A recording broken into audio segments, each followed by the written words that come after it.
날마다 쓰는 나의 신앙일기 TV 데일리 큐티 나무 향기입니다. 오늘은 10월 16일 주일입니다. 오늘 함께 큐티할 성경 본문은 사도행전 10장 1절에서 8절입니다.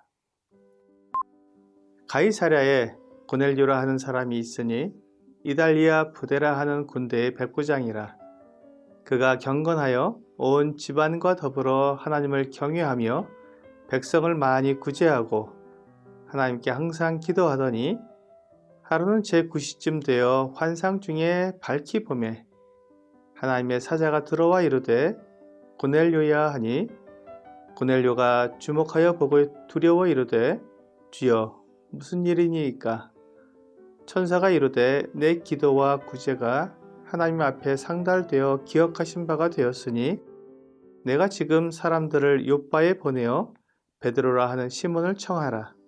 그는 무드장이 시몬의 집에 유숙하니 그 집은 해변에 있다 하더라.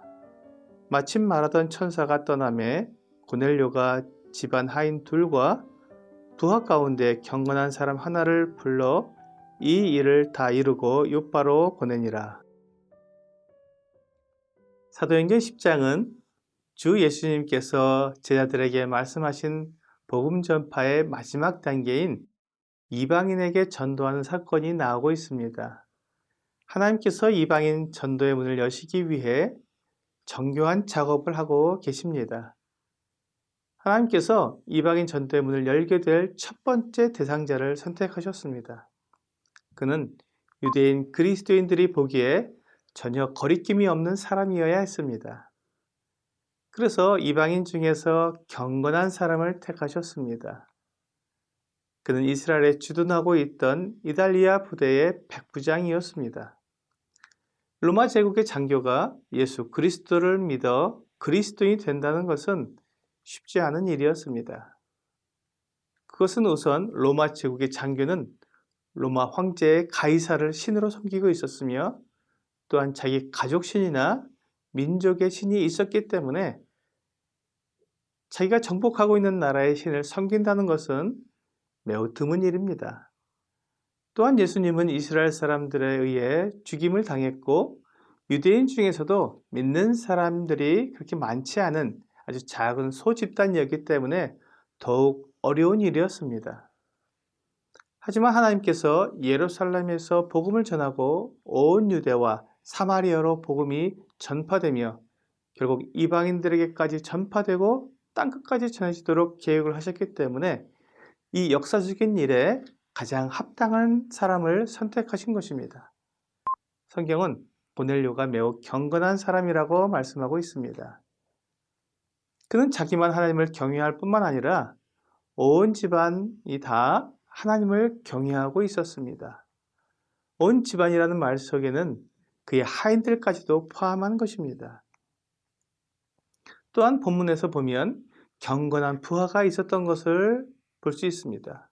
그것은 그가 집안에서만 영향을 미친 것이 아니라 자기 휘하의 부하들에게도 많은 영향을 미쳐서 그들도 하나님을 믿고 경건한 삶을 산 것으로 보입니다. 로마 군인들은 쾌락과 유흥에 관심이 많은 사람들이었습니다. 하나님을 경외하고 경건하게 생활하는 것은 왠지 그들과 잘 어울리지 않는 모습이었습니다. 하지만 고넬료는 하나님께서 인정하시는 경건한 사람이었습니다. 그의 경건은 말과 종교적인 의식 속에서만 이루어지는 경건이 아니었습니다. 그는 삶에서 경건함이 나타나는 사람이었습니다. 그의 경건함은 백성을 많이 구제하고 항상 기도하는 모습에서 나타나고 있습니다. 사람들은 고넬료의 경건한 모습을 기도하는 데서만 찾으려고 할 것입니다. 하지만 하나님은 고넬료의 경건함을 기도에서만 보지 않으시고 그의 구제에서 또한 보셨습니다. 야고보서 1장 27절에는 하나님 아버지 앞에서 정결하고 더러움이 없는 경건은 곧 고아와 과부를 그 환난 중에 돌아보고 또 자기를 지켜 세속에 물들지 아니하는 그것이니라고 말씀하고 있습니다. 고넬료는 하나님께서 세우신 경건의 기준에 맞는 삶을 사는 것입니다. 보내려고 한 구제는 고아와 과부를 돌아보는 일이었을 것입니다. 가난하고 어려운 삶을 사는 사람들을 돌아보는 일은 쉽지 않습니다. 그런 돌봄은 아무런 보답이 돌아오지 않기 때문입니다. 하나님 앞에서 하는 참된 구제는 결코 보답받기 위해서 하는 것이 아닙니다. 그렇기 때문에 어렵습니다. 누군가 알아주고 보답이 돌아오면 그 힘으로 할 수 있겠지만 밑 빠진 독에 물 붓기식으로 아무도 알아주지 않은 구제는 지속하기 어렵습니다. 그런데 고넬료는 백성을 많이 구제했다고 말씀하고 있습니다. 또한 그는 기도하는 사람이었습니다. 하나님께 기도하는 사람은 결코 세상에 물들지 않을 것입니다. 물론 여기에서 말하는 기도는 하나님의 뜻을 구하고 그 뜻에 나의 삶을 맞추는 하나님과의 교제를 말하는 것입니다. 이런 사람을 경건한 사람이라고 부릅니다. 고넬료는 바로 그런 사람이었습니다. 그래서 하나님께서 그를 통해 이방인 전도의 문을 열어주신 것이 합당했습니다. 하나님은 천사를 통해 고넬료에게 복음을 들을 수 있는 기회를 마련해 주셨습니다. 요바에 있는 베드로를 불러서 그에게 복음을 듣게 하신 것입니다. 오늘의 적용 질문을 보겠습니다.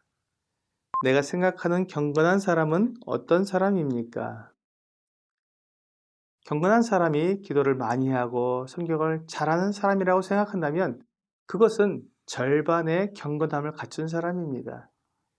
경건은 하나님을 향한 경건과 사람을 향한 경건이 함께 있어야 참된 경건입니다. 사람을 향해서는 구제와 더불어 참고 인내하며 용납하는 사람이어야 합니다. 하나님을 향해서는 기도하고 하나님 말씀을 묵상하는 사람입니다. 경건은 말과 행동이 함께 나타나야 참된 경건이라고 말할 수 있습니다. TV 데일리 큐티 나무 향기는 성경을 읽고 날마다 나의 신앙일기를 쓰면서 믿음이 성장하도록 돕는 큐티 시간입니다.